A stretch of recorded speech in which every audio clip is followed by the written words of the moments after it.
എല്ലാവർക്കും നമസ്കാരം. ഞാൻ സക്കീർ ഹുസൈനാണ്.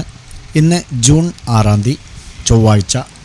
മാർക്കറ്റ് വിശേഷങ്ങളിലേക്ക് കടക്കുന്നതിന് മുമ്പ് നിങ്ങൾ ഞങ്ങളുടെ ടെലഗ്രാം ചാനലിൽ ഇനിയും ജോയിൻ ചെയ്തിട്ടില്ലെങ്കിൽ താഴെ ഡിസ്ക്രിപ്ഷനിൽ ലിങ്കുണ്ട്. നിങ്ങൾക്ക് ഇപ്പോൾ തന്നെ ജോയിൻ ചെയ്യാവുന്നതാണ്.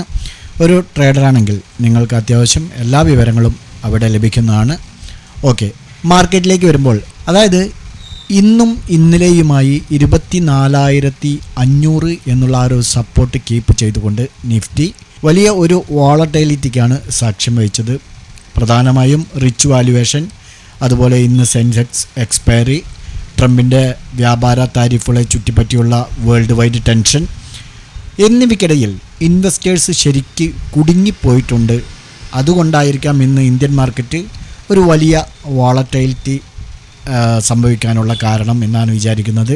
BSE സെൻസെക്സ് 1200 പോയിൻ്റ് ഇന്ന് ടോട്ടലി ഈ ഒരു ഇത് നോക്കുകയാണെങ്കിൽ ഹൈയിൽ നിന്ന് 1200 പോയിൻ്റോളം ഡൗൺ സൈഡിലേക്ക് വന്ന് അവസാനം 80,575 എന്ന ഡേ ലോ ക്രിയേറ്റ് ചെയ്ത് 636 പോയിൻ്റ് നെഗറ്റീവിൽ 80,737 ക്ലോസ് ചെയ്തിരിക്കുന്നത്. പകൽ സമയത്ത് ഇത് 81,777 എന്നുള്ള ഡേ ഹൈ ക്രിയേറ്റ് ചെയ്തിട്ടുണ്ടായിരുന്നു. NSEയിൽ നോക്കുകയാണെങ്കിൽ നിഫ്റ്റി 24,543 ക്ലോസ് ചെയ്തിരിക്കുന്നത്.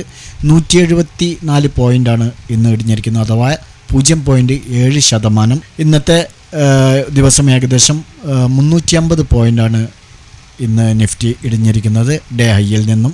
നോക്കൂ, Adani ports, Adani enterprises, call India, Bajaj Finserv, power grid, UltraTech cement, Bajaj finance, Apollo hospitals, IndusInd bank, Maruti Suzuki തുടങ്ങി ഇന്ന് നിഫ്റ്റിയിൽ രജിസ്റ്റർ ചെയ്ത 43 സ്റ്റോക്കുകളും റെഡിലാണ് ക്ലോസ് ചെയ്തിരിക്കുന്നത്. ഈ സ്റ്റോക്കുകൾ അത്രയും 1 മുതൽ 2% വരെയാണ് ഇടിഞ്ഞിരിക്കുന്നത്. മിഡ് ആൻഡ് സ്മോൾ ക്യാപ്പ് ഇൻഡെക്സുകളും ഇന്ന് മോശം പ്രകടനമാണ് കാഴ്ചവെച്ചിരിക്കുന്നത്. കാരണം അവ രാവിലെ ഒരു പോസിറ്റീവ് സെൻറ്റിമെൻറ്റ്സ് തന്നെ കൊണ്ടുവരാതെ മിക്സഡിലാണ് ക്ലോസ് ചെയ്തത്. നിഫ്റ്റി മിഡ് ക്യാപ്പ് 0.45% ഇടിഞ്ഞപ്പോൾ സ്മോൾ ക്യാപ്പ് 0.1% ഇടിഞ്ഞത്. സെക്ടറൽ ബേസിൽ നോക്കുകയാണെങ്കിൽ നിഫ്റ്റി പ്രൈവറ്റ് ബാങ്ക് ഇൻഡെക്സ് 1% ഇടിഞ്ഞു. തുടർന്ന് Nifty PSU bank 0.59%, Nifty IT 0.67%, Nifty FMCG 0.49% എന്നിവ നെഗറ്റീവിലാണ്. നിഫ്റ്റി റിയാലിറ്റി മാത്രമാണ് ഇന്ന് 1% പോസിറ്റീവിൽ ക്ലോസ് ചെയ്യാൻ സാധിച്ചിട്ടുള്ളൂ. ഒരു വ്യക്തമായ ഡയറക്ഷൻ ഇൻഡിക്കേറ്റ് ചെയ്യുന്നതിൽ യാതൊരു അടയാളവും കാണിക്കാതെ നിഫ്റ്റി ഇന്നും അതിൻ്റെ കൺസോൾട്ടേഷൻ ഘട്ടം ഇന്ന് ഒരു ദിവസത്തേക്ക് കൂടി നീട്ടിയിരിക്കുന്നു എന്ന് വേണം പറയാൻ. RBIയുടെ പലിശ നിരക്ക് തീരുമാനത്തെ തുടർന്ന് ഇൻവെസ്റ്റേഴ്സ് നിർണായകമായ ഒരു അറിയിപ്പിനായി കാത്തിരിക്കുന്നതായിട്ടാണ് തോന്നുന്നത്. ടെക്നിക്കലി വളരെ ഷോർട്ട് ടേം സപ്പോർട്ട് 24,500 ഇൻഡിക്കേറ്റ് ചെയ്തിരിക്കുന്നു. ഈ ലെവലിന് താഴെയുള്ള ഇടിവ് ഷോർട്ട് പൊസിഷനുകളുടെ വർധനവിന് കാരണമായേക്കാം. ഇത് 24,000 എത്രയും പെട്ടെന്ന് തന്നെ എത്താൻ ഇടയാക്കും. ഇനി മറുവശത്ത് നോക്കുകയാണെങ്കിൽ 24,500 മുകളിൽ സസ്റ്റെയിൻ ചെയ്യുകയാണെങ്കിൽ അത് അടുത്ത കാലത്തായി തന്നെ 24,700 അതുപോലെ 24,750 സോണിലേക്ക് ഒരു റിവേഴ്സൽ നടത്താനുള്ള സാധ്യതയുമുണ്ട്. ജിയോ പൊളിറ്റിക്കൽ ടെൻഷൻ, അതുപോലെ ട്രേഡിംഗ് ഡീൽസുകളെക്കുറിച്ചുള്ള അനിശ്ചിതത്വം തുടങ്ങി ദുർബലമായ ആഗോള സൂചനകളും തുടർച്ചയായ വിദേശ ഫണ്ടുകളുടെ ഒഴുക്കും മാർക്കറ്റിൽ സമ്മർദ്ദം വർദ്ധിപ്പിക്കുന്നുണ്ട്. ഈയിടെയായി ശ്രദ്ധേയമായി നിഫ്റ്റി ഏകദേശം 1.5 മാസത്തിനിടെ ആദ്യമായി അതിൻ്റെ ഷോർട്ട് ടേം സപ്പോർട്ട് സോണിനെ നിർണായകമായി ക്രോസ് ചെയ്തിരിക്കുകയാണ്. നേരത്തെ പറഞ്ഞ പോലെ ഇത് 24,200 24,400 സോണിലേക്ക് പെട്ടെന്ന് എത്താനുള്ള സാധ്യതയാണ്. അതിന് താഴെ വരികയാണെങ്കിൽ 24,000 ലെവലിലേക്കും എത്താം. എന്നിരുന്നാലും ബാങ്കിങ് മേഖലകളിലെ താരതമ്യേന ശക്തമായ പ്രകടനം ഈ ഇടിവിൻ്റെ വേഗത കുറയ്ക്കാൻ സഹായിച്ചേക്കാം എന്നാണ് അനുമാനിക്കുന്നത്. ഇന്ന് വാച്ച് ചെയ്യാനുള്ള നമ്മുടെ സപ്പോർട്ട് ആൻഡ് റെസിസ്റ്റൻസ് ലെവലുകൾ നോക്കുകയാണെങ്കിൽ ക്രോസ് ചെയ്തിട്ടുണ്ടാവില്ല.